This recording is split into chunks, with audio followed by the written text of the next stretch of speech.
Oke, halo, selamat pagi Sobat Alchem Education. Kembali lagi di channel Aulia Chem Education. Pada kesempatan kali ini saya akan sharing mengenai salah satu topik tentang karya tulis ilmiah, yang pastinya tentang bagaimana sih cara menggali ide tentang karya tulis ilmiah. Nah, untuk lebih lanjut, simak berikut ini ya.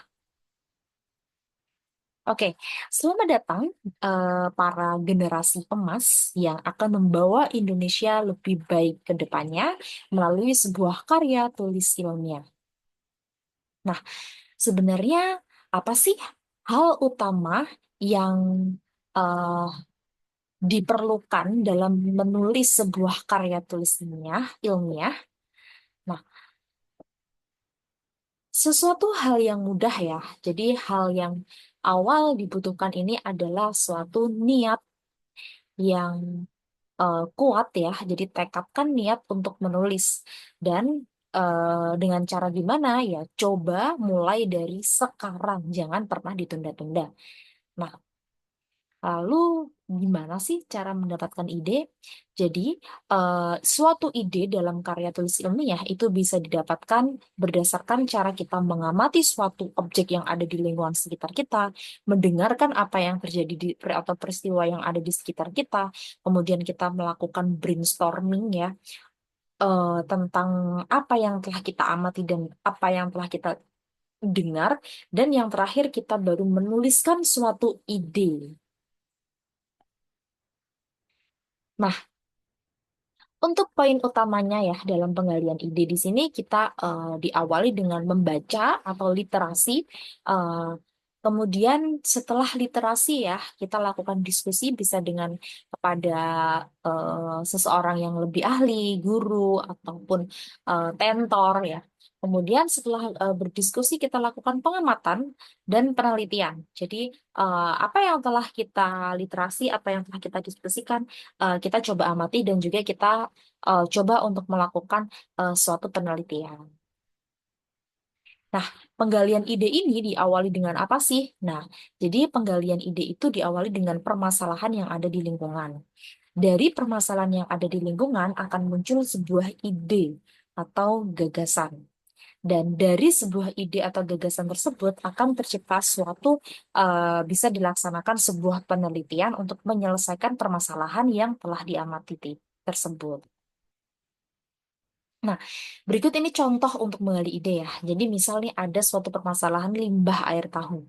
Ya, mungkin bisa di sekitar perumahan atau di sekitar tempat tinggal kita ada suatu industri rumah tangga ya, yang mana dia mampu menghasilkan limbah air tahu. Nah, kira-kira kita amati dulu limbah itu apakah benar langsung dibuang ke lingkungan atau ada suatu treatment terlebih dahulu. Nah, maka dari itu kita mencari tahu tentang limbah air tahu itu sendiri. Kira-kira kalau limbah air tahu itu sendiri apakah benar-benar sesuatu limbah yang memiliki dampak negatif ataukah dia memiliki suatu kandungan yang bisa dimanfaatkan? Dan setelah melakukan literasi di berbagai jurnal ya, jadi limbah air tahu itu mengandung suatu senyawa organik yaitu protein dan karbohidrat.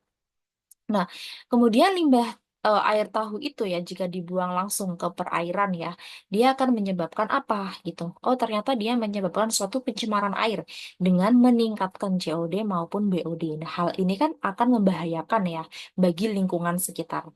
Nah, ternyata ada suatu fakta lain bahwa suatu limbah air tahu itu bisa diolah menjadi nata de soya karena dia memiliki kandungan senyawa organik, protein dan karbohidrat.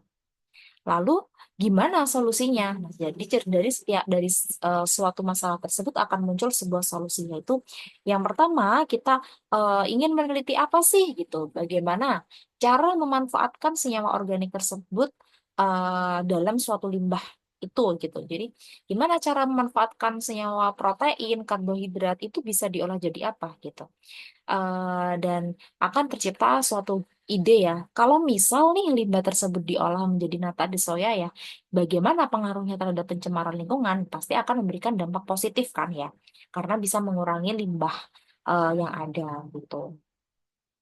Nah, jadi dari hal yang sederhana inilah akan terciptakan suatu ide, yaitu pembuatan nata de soya dengan memanfaatkan limbah air tahu untuk mengurangi pencemaran lingkungan, gitu. Jadi seperti itu sih eh, cara menggali ide yang eh, mudah dan gampang dipahami.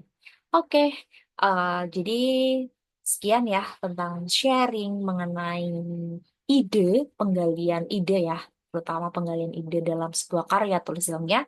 Terima kasih sudah menonton dan sampai jumpa di lain kesempatan.